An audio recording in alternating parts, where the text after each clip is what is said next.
Hello, welcome back to Objection Overruled Vela. Today we are going to discuss about the section 15 under Hindu Marriage Act 1955. Section 15 ఏం చెప్తుందంటే divorced person when May marry again, divorce అయిన తర్వాత వాళ్ళు ఎప్పుడు marriage చేసుకోవచ్చు అనే దాని గురించి సెక్షన్ డిఫైన్ చేసింది. ఏం చెప్తుందంటే ఒకసారి marriage is dissolve through divorce degree వచ్చింది, మ్యారేజ్ డైవర్స్ అయిపోయింది. ఆ తర్వాత దెర్ వాజ్ నో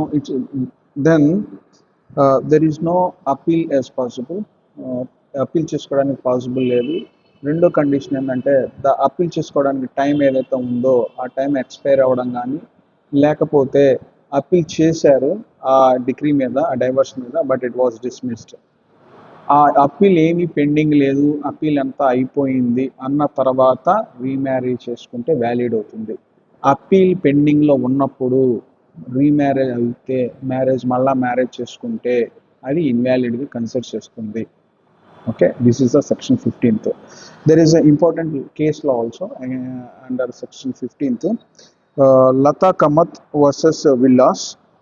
అందుట్లో సుప్రీంకోర్టు ఏం చెప్పిందంటే ఆ రీమ్యారేజ్ ఏదైతే చేస్తున్నారో అది ఇన్వాలిడ్ అవుతుంది. ఎందుకంటే బిఫోర్ అప్పీల్ ఎండ్స్, ఆ అప్పీల్ అయిపోయక ముందలే లేదా while appeal is in pending స్టేట్లో ఉన్నప్పుడు చేసుకోవడం వల్ల అది ఇన్వాలిడ్ అని చెప్పింది అనమాట. సో డైవర్స్ పొందిన వాళ్ళు పెళ్లి చేసుకోవాలి అంటే అప్పీల్ పాసిబుల్ లేకుండా ఉండాలి, అప్పీల్ ఎక్స్పైర్ అయిపోయి ఉండాలి ఆ టైం అనేది.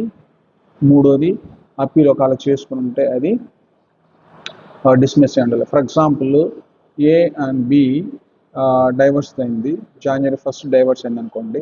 90 days పీరియడ్ ఉంది, అప్పీల్ పీరియడ్. ఆ 90 daysలో ఎవరు అప్పీల్కి వెళ్ళలేదు, అప్పీల్ చేసుకోలేదు. So April 1st onwards they are free to remarry again. ఈ మధ్యలో ఎవరైనా అప్పీల్ చేసుకుంటే దెన్ రీమ్యారీ అనేది పాసిబుల్ కాదు until the appeal gets dismissed. Appeal close అవ్వాలి, అప్పటిదాకా వెయిట్ చేయాలన్నమాట.